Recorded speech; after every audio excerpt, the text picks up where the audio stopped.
আপনারা ডিফুজিকে এত বোঝা বলে মনে করেন কেন? ডিফুজিও কি অপরাধ? এটা কি আসামি? আপনারা যেভাবে আত্মীয় স্বজন, মা বাপ, ভাই বোন সবাই মিলে এরে ডিফুজি ডিফুজি করতে থাকেন, এতে কঠিন সিদ্ধান্ত নিতে বাধ্য হয়। তখন আপনারা এরকম করেন কেন? আপনারা মা বাপ না, আত্মীয় স্বজন না? আপনারা এর ফাঁসে থাকবেন, এর ফাঁসে থাকে এর সহযোগিতা করবেন, এর মন ভাঙি যাওয়ার মতো কাজ কারবার করেন কেন? আপনাদের মা বাপদেরকে বলতেছি যে আপনার মেয়েকে ডিফুজি ডিফুজি বলে যে আপনাদের কাছে লজ্জা লাগে। আপনার মেয়ে যখন এই কোনো একটা দুর্ঘটনা ঘটাবে, তখন কি পাড়া প্রতিবেশী, আত্মীয় স্বজন তখন আপনার পাশে থাকবে? আপনার পাশে আসবে না।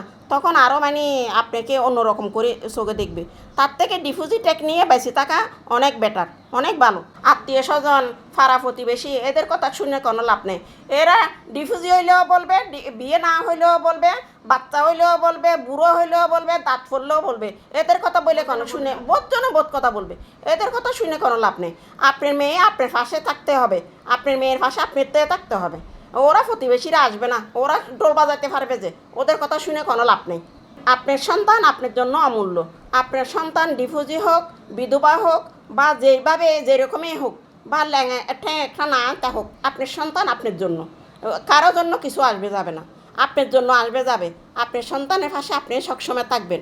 আপনাদের মা বাপদেরকে বলতেছি যে প্লিজ প্লিজ মানুষের কথা শুনবেন না।